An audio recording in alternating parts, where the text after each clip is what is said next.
Class 10-এর আয়তঘন চ্যাপ্টারটাকে নিয়ে আলোচনা করব। তো এই চ্যাপ্টারে আয়তঘন এবং ঘনকের সম্পর্কে আলোচনা করা হবে। আয়তঘন বা ঘনকের সম্পর্কে আলোচনা করার আগে দেখে নেওয়া যাক ঘনকের আকৃতি এবং আয়তঘনের আকৃতি কীরকম হয়ে থাকে। আয়তঘনের আকৃতিটা হচ্ছে কিছুটা এরকম এবং ঘনকের আকৃতিটা হচ্ছে কিছুটা এরকম। আয়তঘনর এই বাহুটাকে বলা হচ্ছে দৈর্ঘ্য। এই যে বাহুটা রয়েছে এই বাহুটাকে বলা হচ্ছে দৈর্ঘ্য। এটা হচ্ছে আয়তঘনর উচ্চতা আর এটাকে বলা হচ্ছে প্রস্থ। তো এই চ্যাপ্টারে অঙ্কগুলোকে করবার সময় আমাদের আয়তঘন আঁকতে হবে খাতায়। তো আয়তঘন ছবিটাকে আমরা কীরকমভাবে খুব সহজে আঁকবো সেটাকে আগে দেখে নাও। সবার আগে আমরা প্রথমে একটা চতুর্ভুজ আঁকবো এবং তারপরে কিছুটা জায়গা ছেড়ে আরেকটা চতুর্ভুজ আঁকবো। এবার চতুর্ভুজ দুটোর এই দুটো বিন্দুকে এই বিন্দুটার সঙ্গে এই বিন্দুটাকে জুড়ে দেব। নেক্সট এই বিন্দুটার সঙ্গে এই বিন্দুটাকে জুড়ে দেওয়া হয়েছে। এই বিন্দুটার সাথে এই বিন্দুটাকে জুড়ে দিতে হবে। লাস্টে অবশিষ্ট এই বিন্দুটার সাথে এই বিন্দুটাকে জুড়ে দিতে হবে। তাহলেই আয়তঘনের ছবিটা পাওয়া যাবে। আমি আরেকবার দেখিয়ে দিচ্ছি প্রসিডিওরটা। প্রথমে একটা চতুর্ভুজ আঁকা হয়েছে, কিছুটা জায়গা ছেড়ে আরেকটা চতুর্ভুজ আঁকা হয়েছে। তারপর এই দুটো বিন্দুকে জুড়ে দেওয়া হবে স্কেলের সাহায্যে। নেক্সট এই দুটো বিন্দুকে জোড়া হলো, তারপরে এই দুটো বিন্দুকে জোড়া হলো, লাস্টে অবশিষ্ট দুটো বিন্দুকে জুড়ে দেওয়া হবে। এই যে আকৃতিটা পাওয়া যাচ্ছে এটাই হচ্ছে আয়তঘন। আয়তঘনর ক্ষেত্রে দৈর্ঘ্য, প্রস্থ এবং উচ্চতা তিনটের দৈর্ঘ্যটাই হচ্ছে আলাদা। আয়তঘনর ক্ষেত্রে দৈর্ঘ্য, প্রস্থ, উচ্চতা তিনটেই হচ্ছে আলাদা, কিন্তু ঘনকের ক্ষেত্রে দৈর্ঘ্য, প্রস্থ, উচ্চতা তিনটেই হচ্ছে সেম। এবার দেখা যাক একটা আয়তঘন তৈরি করতে গেলে কতগুলো বাহুর দরকার পড়ে বা একটা আয়তঘনর কতগুলো বাহু থেকে থাকে।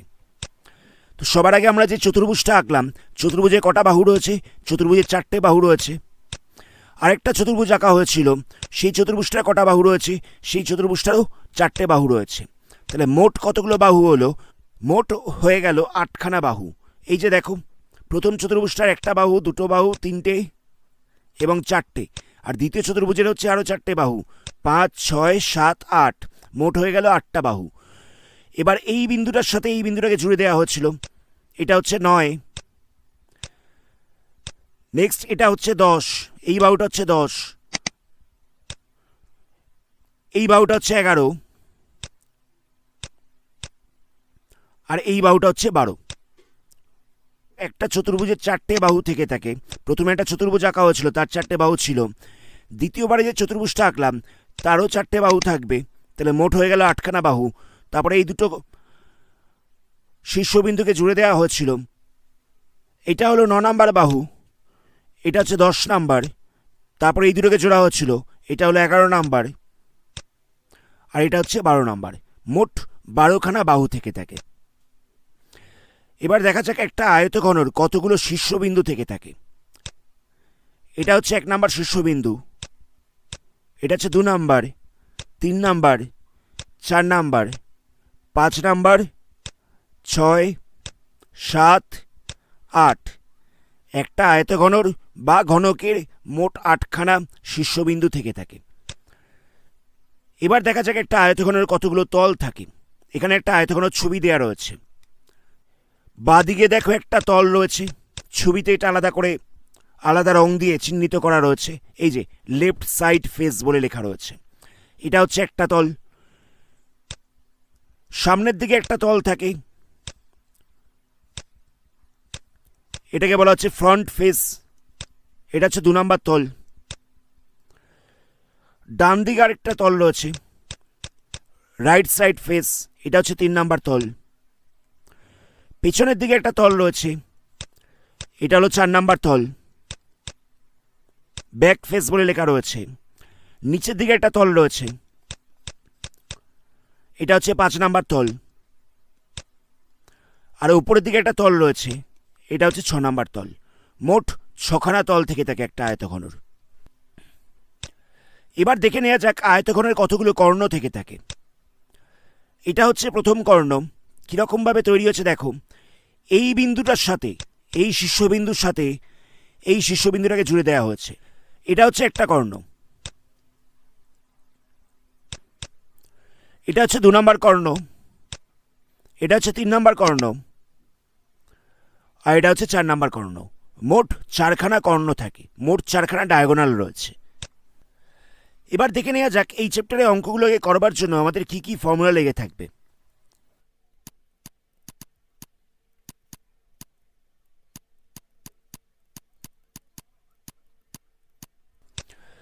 আয়তঘনের সমগ্র তলের ক্ষেত্রফলের একটা ফর্মুলা লাগবে। সমগ্র তল বলতে মোট 6খানা তলের ক্ষেত্রফলের ফর্মুলা। ফর্মুলাটা হচ্ছে 2 ইন্টু দৈর্ঘ্য ইন্টু প্রস্থ প্লাস প্রস্থ ইন্টু উচ্চতা প্লাস উচ্চতা ইন্টু দৈর্ঘ্য। এটা হচ্ছে সমগ্র তলের ক্ষেত্রফলের ফর্মুলা।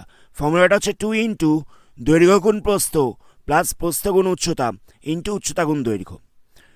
আরেকটা রয়েছে আয়তনের ফর্মুলা। আয়তনের ফর্মুলা হচ্ছে দৈর্ঘ্য গুণ প্রস্থ গুণ উচ্চতা। এটা হচ্ছে আয়তনের ফর্মুলা। সমগ্র তলের ক্ষেত্রফলের বেলা এককটা হবে বর্গ একক, সমগ্র তলের ক্ষেত্রফলের বেলা এককটা হবে বর্গ একক, আর আয়তনের বেলা এককটা হবে ঘন একক। নেক্সট দেখা যাক কর্ণের দৈর্ঘ্যের ফর্মুলা।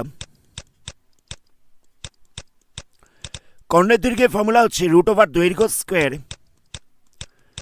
প্লাস প্রস্থ স্কোয়ার প্লাস উচ্চতা স্কোয়ার। এটা হচ্ছে কর্ণের দৈর্ঘ্যের ফর্মুলা, এত একক। এটা হয়ে গেল আয়তঘনর ফর্মুলা। এবার দেখা যাক ঘনকের ফর্মুলাগুলো কি কি রয়েছে। ঘনকেরও 3টে ফর্মুলা রয়েছে।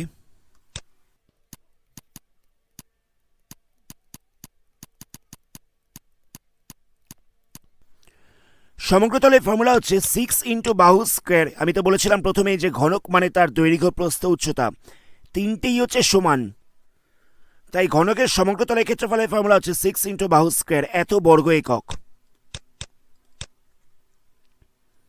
আয়তন হয়ে যাবে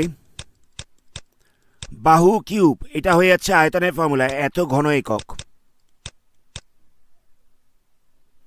ঘনকের কর্ণের দৈর্ঘ্যের ফর্মুলা হচ্ছে √3 ইন্টু বাহু, এত একক। ঘনকের কর্ণের দৈর্ঘ্য হয়ে যাচ্ছে √3 ইন্টু বাহু, এত একক। এবার আসা যাক অঙ্কে। আমরা আজকে এই চ্যাপ্টারে 1 থেকে 8 অব্দি অঙ্কগুলোকে নিয়ে আলোচনা করব। প্রথম প্রশ্নে বলছে যে আমাদের পরিবেশে দেখতে পাওয়া যায় এরকম 4টি আয়তঘনকাকার এবং 4টি ঘনকাকার বস্তুর নাম লেখো। প্রথমেই বলছে আয়তঘনকাকার বস্তু, যেমন ধরো একটা ইট হতে পারে, এটা হতে পারে একটা আয়তঘনকাকার বস্তু, কারণ এর দৈর্ঘ্য প্রস্থ উচ্চতা সমান নয়। নেক্সট হচ্ছে ধরো একটা আলমারি, তারপর হচ্ছে ফ্রিজ, তারপর হচ্ছে একটা ইরেজার বা ধরো একটা ম্যাচ বক্স। এই সমস্ত জিনিসগুলোর দৈর্ঘ্য প্রস্থ উচ্চতা সমান নয়, তাই এটা হচ্ছে আয়তঘনকাকার বস্তু। আর ঘনকাকার বস্তু বলতে খেলার যে ডাইসগুলো হয়, যেখানে আমরা কালার ম্যাচ করে থাকি, এই ডাইসের দেখবে দৈর্ঘ্য প্রস্থ উচ্চতা তিনটেই সেম হয়ে থাকে। নেক্সট বলা যেতে পারে লুডোর ডাইটা। লুডোর ডাইয়েরও দেখবে দৈর্ঘ্য প্রস্থ উচ্চতা তিনটেই হচ্ছে সমান, এটা হচ্ছে ঘনকাকার। আরেকটা ধরো যে কোনো শৌখিন বাক্স, সেটারও অনেক সময় দেখা যায় যে দৈর্ঘ্য প্রস্থ উচ্চতা সমান রয়েছে। তাহলে আমি এখানে আয়তঘনর 5খানা উদাহরণ দিয়েছি, ওপরে এই 5টাই হচ্ছে আয়তঘন, আর ঘনকের উদাহরণ দিয়েছি 3টে। আমাদের বলেছিল 4টে উদাহরণ দিতে, একটা উদাহরণ তোমরা নিজেরা খুঁজে বার করো। নেক্সট এখানে বলছে পাশে একটা আয়তঘনকাকার চিত্র রয়েছে, তার তলগুলো, ধারগুলো এবং শীর্ষবিন্দুগুলোর নাম লেখো। তো কিছুক্ষণ আগে আমরা এটা করেছি, আমরা খুব সহজেই এটা করতে পারবো। এর তলগুলো কি কি হতে পারে? একটা তল হবে ADFE, ADFE, এটা একটা তল হতে পারে। এটা হচ্ছে এই বাঁদিকের তলটা।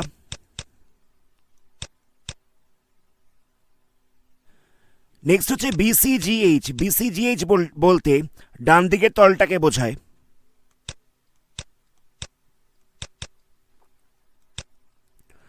নেক্সট হতে পারে ওপরের তলটা, ওপরের তলটা হচ্ছে ABCD।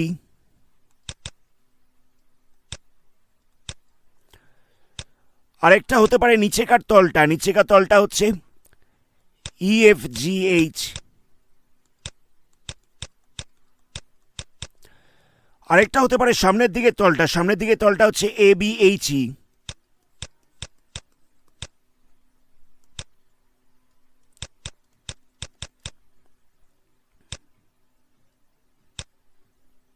আরেকটা হতে পারে পেছন দিকের তলটা, সেটা হচ্ছে DCGF। DCGF বলতে হচ্ছে এই তলটা।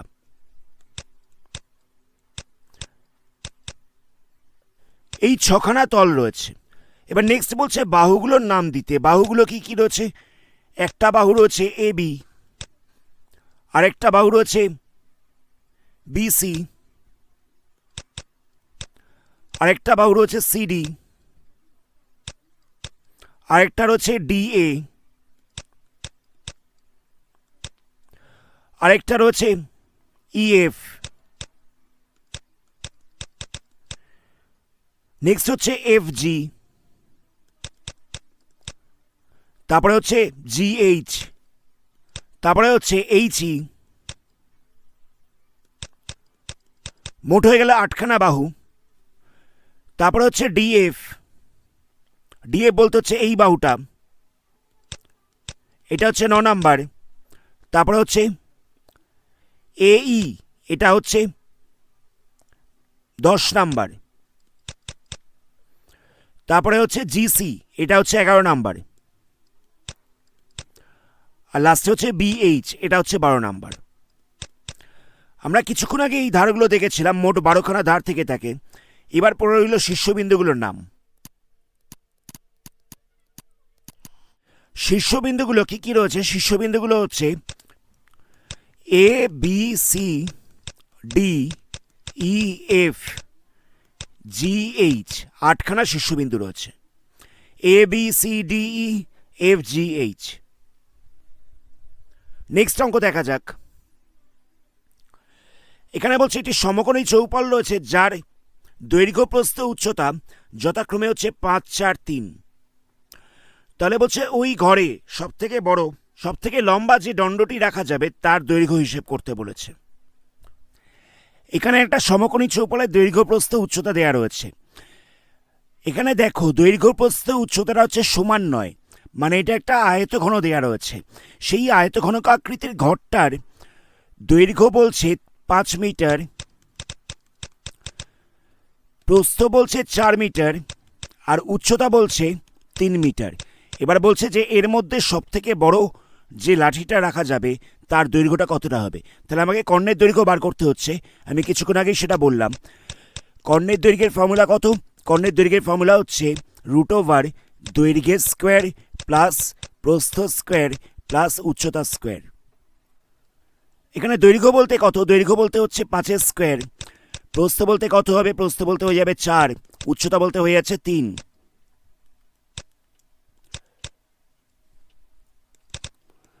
5 স্কোয়ার করলে হয়ে যাচ্ছে 25, 4 স্কোয়ার করলে হয়ে যাচ্ছে 16, আর 3 স্কোয়ার করলে হয়ে যাচ্ছে 9। এগুলোকে প্লাস করলে হয়ে যাবে √50, এত মিটার। এবার √50 তো বর্গমূল করা যায় না, তাহলে আমরা কি করব?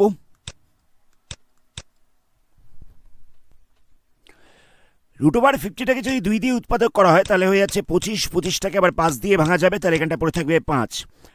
তাহলে হচ্ছে 5 গুণ 5 গুণ 2।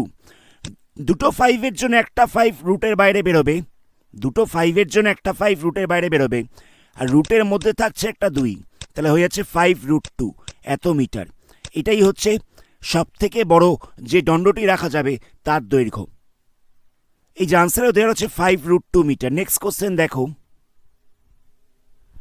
একটি ঘনক রয়েছে, সেই ঘনকটার একটি তলের ক্ষেত্রফল বলে দিয়েছে 64 বর্গমিটার। ঘনকের তো সবকটা বাহুর দৈর্ঘ্য সেম, তো যে কোনো একটা তলের ক্ষেত্রফল হচ্ছে 64 বর্গমিটার।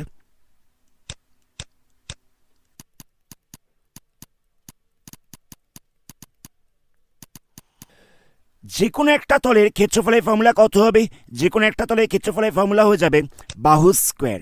যেহেতু দৈর্ঘ্য প্রস্থ উচ্চতা হচ্ছে সেম, তো যে কোনো একটা তলের ক্ষেত্রফল হয়ে যাবে বাহু স্কোয়ার।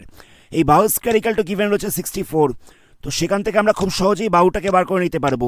বাহু ইকাল টু হয়ে যাচ্ছে √64, সেখান থেকে হয়ে যাচ্ছে 8, এত মিটার। ঘনকের একটি বাহুর দৈর্ঘ্য পেয়ে গেলাম আমরা 8 মিটার। এবার আমাদের জিজ্ঞেস করেছে ঘনকটির আয়তন কত। ঘনকের আয়তনের ফর্মুলা হচ্ছে বাহু কিউব এত ঘনমিটার। এটা হচ্ছে ঘনকের আয়তনের ফর্মুলা। তো বাহু কিউব বলতে কত হবে? 8-এর কিউব হয়ে যাবে। 8-এর কিউব মানে কত হবে? 512 এত ঘনমিটার। এটা হচ্ছে ঘনকটার আয়তন। আনসারটাকে চেক করা যাক। এই যে আনসারও দেওয়া হচ্ছে 512 এত ঘনমিটার। নেক্সট কোশ্চেন দেখো। নেক্সট কোশ্চেনে বলছে 2 মিটার চওড়া এবং 8 ডেসিমিটার গভীর একটি খাল কাটা হয়েছে। বলছে মোট 240 ঘনমিটার মাটি কাটা হয়েছে। তাহলে খালটির দৈর্ঘ্য কত, মানে কতখানি লম্বা? চওড়াটা বলে দিয়েছে, খালটার চওড়াটা বলে দিয়েছে 2 মিটার। এই চওড়াটা হচ্ছে 2 মিটার। এই গভীরতাটা কত? গভীরতাটা দেওয়া রয়েছে 8 ডেসিমিটার।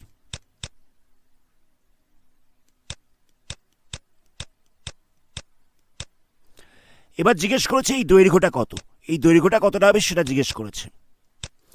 মোট কতখানি মাটি পাওয়া গেছে? মোট মাটি পাওয়া গেছে 240 ঘনমিটার।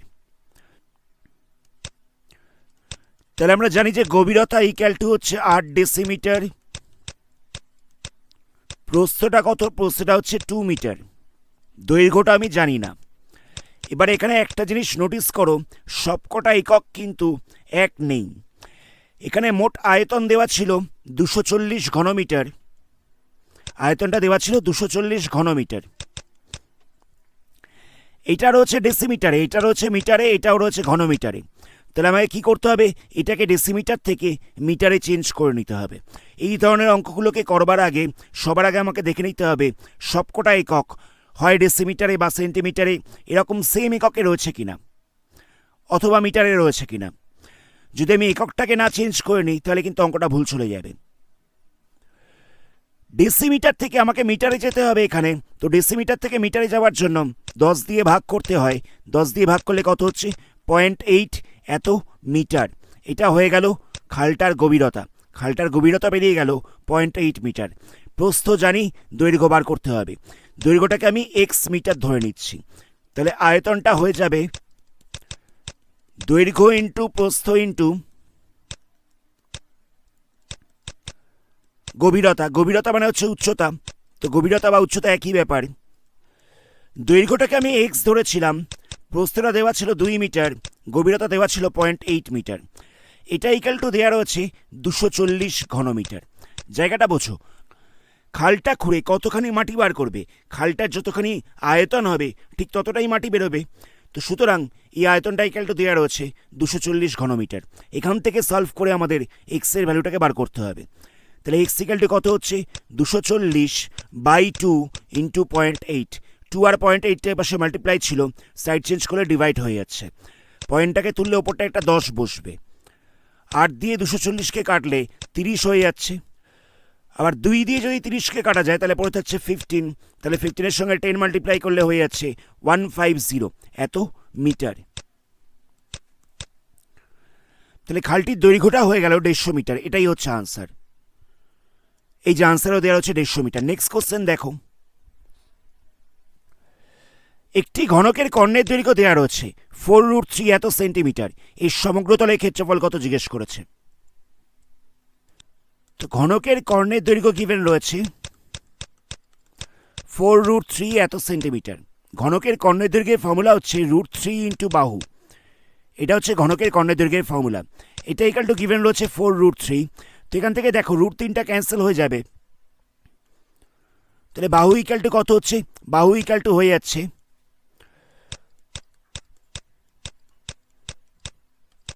4 সেন্টিমিটার। আশা করি জায়গাটা বোঝাতে পারলাম। কর্ণের দৈর্ঘ্য দেওয়া ছিল 4√3 এত সেন্টিমিটার। কর্ণের দৈর্ঘ্যের ফর্মুলা হচ্ছে √3 ইন্টু বাহু। এই √3 ইন্টু বাহু ইকুয়াল টু দেওয়া রয়েছে 4√3। তো এখান থেকে √3টা ক্যান্সেল হয়ে যাবে। তো তাহলে বাহু ইকুয়াল টু কত হচ্ছে? বাহু ইকুয়াল টু হয়ে যাচ্ছে 4 সেন্টিমিটার। এবার জিজ্ঞেস করেছে যে ঘনকটির সমগ্রতলের ক্ষেত্রফল কত। তাহলে ঘনকটির সমগ্রতলের ক্ষেত্রফল হবে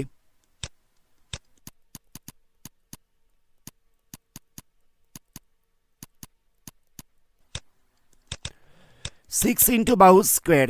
6 ইন্টু বাহু স্কোয়ার বলতে হয়ে যাচ্ছে 6 ইন্টু 4 স্কোয়ার। তাহলে হয়ে যাবে 6 ইন্টু 16। তাহলে মাল্টিপ্লাই করলে হচ্ছে 96 এত সেন্টিমিটার স্কোয়ার। এটা হয়ে গেল ঘনকটির সমগ্রতলের ক্ষেত্রফল। আনসারটাকে চেক করা যাক। এই যে আনসারও দেওয়া হচ্ছে 96 বর্গ সেন্টিমিটার। নেক্সট কোশ্চেন দেখো। নেক্সট কোশ্চেনে বলেছে একটি ঘনকের ধারগুলোর দৈর্ঘ্যের সমষ্টি হচ্ছে 60 সেন্টিমিটার। তাহলে ঘনকটির ঘনফল কত, মানে আয়তন কত? আমরা বলেছিলাম যে কোনো আয়তঘন বা ঘনক বলো তাদের বাহুর সংখ্যা হচ্ছে 12টা। তো এই 12টা বাহুর সমষ্টি বলে দিয়েছে 60 সেন্টিমিটার।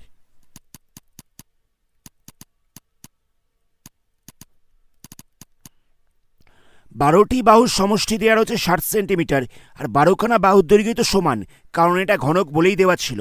তাহলে একটি বাহুর দৈর্ঘ্য কত হবে? একটি বাহুর দৈর্ঘ্য হয়ে যাবে 60/12 ডিভাইড করতে হবে, তাহলে হয়ে যাচ্ছে 5 সেন্টিমিটার। এটা হয়ে গেল একটি বাহুর দৈর্ঘ্য। তাহলে আয়তন কত হবে? আয়তনটা হয়ে যাচ্ছে বাহু কিউব। বাহু কিউব বলতে কত হবে?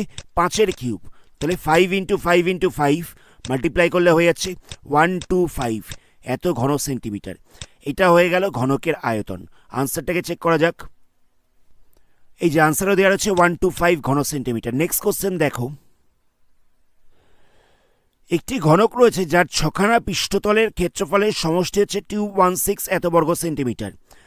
6খানা পৃষ্ঠতলের ক্ষেত্রফল মানে সমগ্র তলের ক্ষেত্রফলটা গিভেন রয়েছে, সেটা বলছে 216 এত বর্গ সেন্টিমিটার। তাহলে আয়তন কত? ঘনকের সমগ্র তলের ক্ষেত্রফলের ফর্মুলা হচ্ছে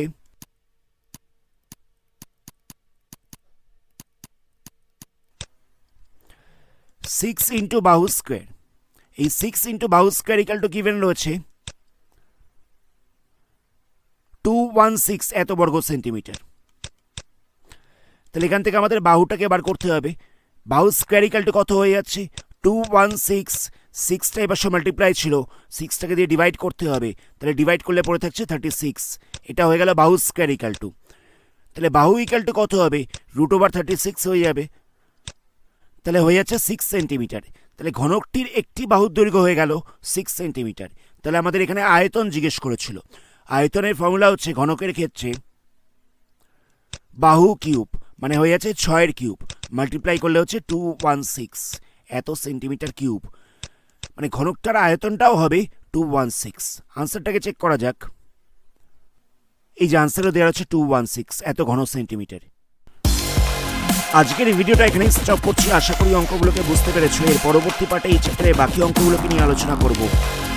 ভিডিওটা ভালো লাগলে ভিডিওটাকে লাইক করো, বন্ধুদের সঙ্গে শেয়ার করো, আর যারা যারা এই চ্যানেলে প্রথম তারা এই ধরনের ভিডিও নোটিফিকেশন সবার আগে পাওয়ার জন্য চ্যানেলটাকে সাবস্ক্রাইব করার সাথে সাথে বেল আইকনটাকে প্রেস করো। ধন্যবাদ।